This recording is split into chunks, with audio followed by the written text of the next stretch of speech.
आंध्र प्रदेश में महत्वपूर्ण बांध और जलाशय।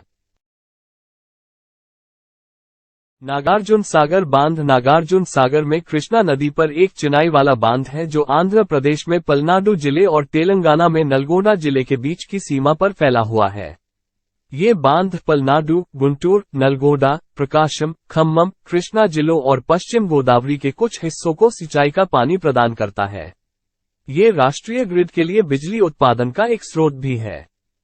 श्रीशैम बांध आंध्र प्रदेश के नंदयाल जिले और श्रीशैम मंदिर शहर के पास तेलंगाना के नागरकुर्नूल जिले में कृष्णा नदी पर बनाया गया है और यह भारत में दूसरा सबसे बड़ी क्षमता वाला जलविद्युत स्टेशन है। बांध का निर्माण समुद्र तल से 300 मीटर 980 फीट ऊपर नंदयाल और नागरकुर्नूल जिलों के बीच नल्लामला पहाड़ियों में एक गहरी खाई में किया गया था।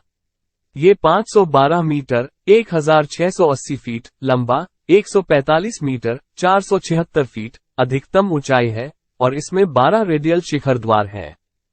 पोलावरम परियोजना आंध्र प्रदेश के एलुरु जिले और पूर्वी गोदावरी जिले में गोदावरी नदी पर एक निर्माणाधीन बहुउद्देशीय सिंचाई परियोजना है। इस परियोजना को भारत की केंद्र सरकार द्वारा राष्ट्रीय परियोजना का दर्जा दिया गया है। इसका जलाशय बैकवाटर दुम्मुगुडेम एनीकट तक यानी मुख्य नदी के किनारे पोलावरम बांध से लगभग 150 किलोमीटर पीछे और सबरी नदी के किनारे लगभग 115 किलोमीटर तक फैला हुआ है। इस प्रकार पिछला जल छत्तीसगढ़ और ओडिशा राज्यों के कुछ हिस्सों में फैल जाता है।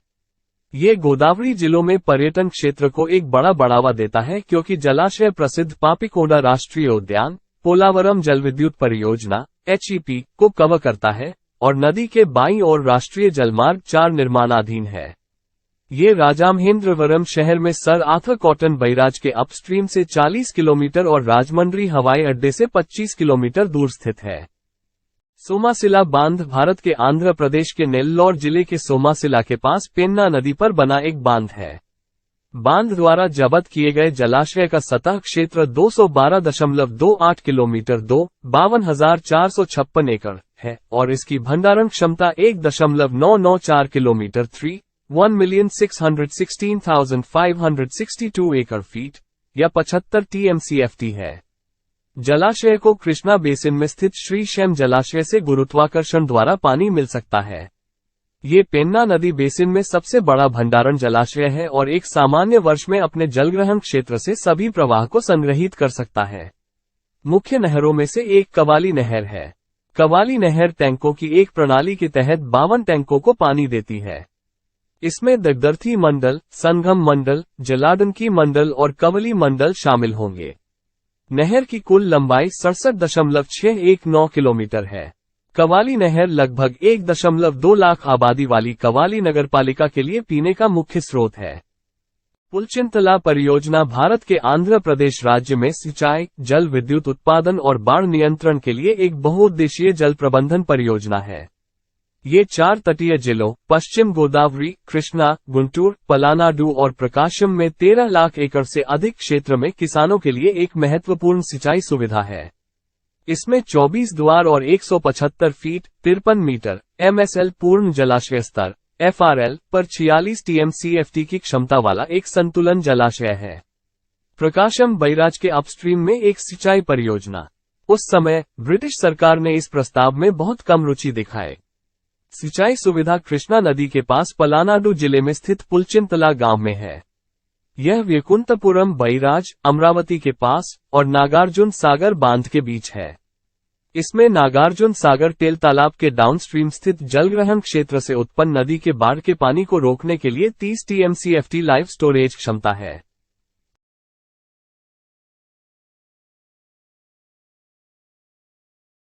वेलिगोंडा परियोजना भारत के आंध्र प्रदेश में प्रकाशम जिले के माकपुर में स्थित एक सिंचाई परियोजना है। पूरा होने पर यह परियोजना कृष्णा नदी से 43.5 TMC बाढ़ के पानी को मोड़कर प्रकाशम जिले, नेल्लौर जिले और कड़प्पा जिले के 29 मंडलों के फ्लोराइड और सूखा प्रभावित क्षेत्रों में 459,000 एकड़ में सिंचाई की सुविधा और 1.5 मिलियन लोगों को पीने का पानी प्रदान करेगी। कोल्लम वागू के पास श्रीशैम जलाशय का अग्रभाग और नल्लामला सागर जलाशय में भंडारण का प्रस्ताव। परियोजना के लिए पानी नल्लामला पहाड़ियों के पार 18.8 किलोमीटर लंबी 2 सुरंगों के माध्यम से खींचा जाता है। इस परियोजना का नाम बदलकर और कुओट पूला सुब्बैया सिंचाई परियोजना और कुओट कर दिया गया है। ये लगभग 20,946 परिवारों को विस्थापित करता है। विस्थापितों ने वर्षों से बढ़े हुए मुआवजे के लिए विरोध प्रदर्शन किया है और कई लोगों को वह मुआवजा नहीं मिला है जिसका उनसे वादा किया गया था। जलापुट बांध भारत में गोदावरी नदी की सहायक नदी मचकुंड नदी पर बना एक जलविद्युत बांध है, जो अल्लूरी सीतारमा राजू जिले की मुदुगल पहाड़ियों से निकलती है और ओअद्रा गड्डा के पास आंध्र प्रदेश और ओडिशा के बीच की सीमा बनती है। ये बांध भारत में सबसे ज्यादा नजरअंदाज किया जाने वाला बांध है। वर्तमान में ये जर्जर हालत में है। 48 किलोमीटर से अधिक समय तक नदी पडवा घाटी से होकर एक घुमावदार मार्ग के साथ लगभग उत्तर की ओर बहती है। जयपुर से लगभग 48 किलोमीटर दक्षिण में ये पठार के किनारे से पश्चिम की ओर बहती है और फिर अचानक एक छोटे कोण पर दक्षिण पश्चिम की ओर एक खड़ी ढलान से नीचे गिरती है, जिसे डुडुमा फॉल्स के नाम से जाना जाता है। गांडीकोटा जलाशय भारतीय राज्य आंध्र प्रदेश की पेन्ना नदी पर स्थित एक सिंचाई परियोजना है। इसे गैलरू नगरी सुजला श्रवंदी परियोजना नहर से पानी मिलता है। ये कडप्पा जिले के गांडीकोटा गांव और कोंडापुर गांव के बीच स्थित है। ये परियोजना जलयज्ञम कार्यक्रम के एक भाग के रूप में शुरू की गई थी। इसका उद्घाटन 22 सितंबर 2013 को हुआ था। 26.84 TMCFT की सकल भंडारण क्षमता वाला जलाशय पेन्ना नदी बेसिन में स्थित है। ये जलाशय कडप्पा जिले, नेल्लौर जिले और चित्तूर जिले में पेन्ना नदी बेसिन में कृष्णा नदी के पानी की आपूर्ति करने के लिए एक संतुलन जलाशय के रूप में कार्य करता है।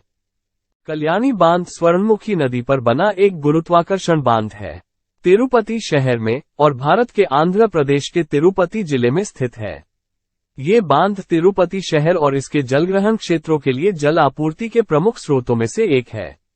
एक बार भर जाने पर बांध कम से कम 2 वर्षों तक तिरुपति की पानी की जरूरतों को पूरा कर सकता है। बांध का निर्माण स्वर्णमुखी नदी पर 25 मिलियन क्यूबिक मीटर भंडारण क्षमता वाली पहाड़ियों के बीच किया गया था, जो शेषचलम पहाड़ी श्रृंखला का हिस्सा है।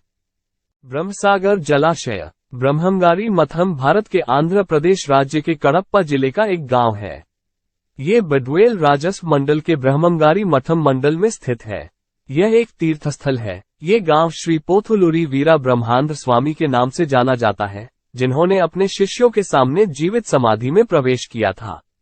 उन्हें भविष्यवाणियों की पुस्तक कालाग्नानम का लेखक माना जाता है। उनके भविष्यसूचक ग्रंथों को गोविंदा वाक्य के नाम से भी जाना जाता है। श्री पोथुलूरी वीरब्रह्मेंद्र स्वामी जलाशय का नाम पोथुलूरू वीरब्रह्मेंद्र स्वामी के नाम पर रखा गया था और ये तेलुगु गंगा सिंचाई परियोजना का हिस्सा है। इस जलाशय को सुंडुपल्ली जलाशय के नाम से भी जाना जाता है। इसकी आधारशिला दिवंगत NT रामाराव ने रखी थी। जलाशय की क्षमता 17.73 TMCFT है। आसपास की पहाड़ियों के साथ जलाशय एक लोकप्रिय पर्यटन स्थल बन गया है, जहां नावें किराए पर उपलब्ध हैं।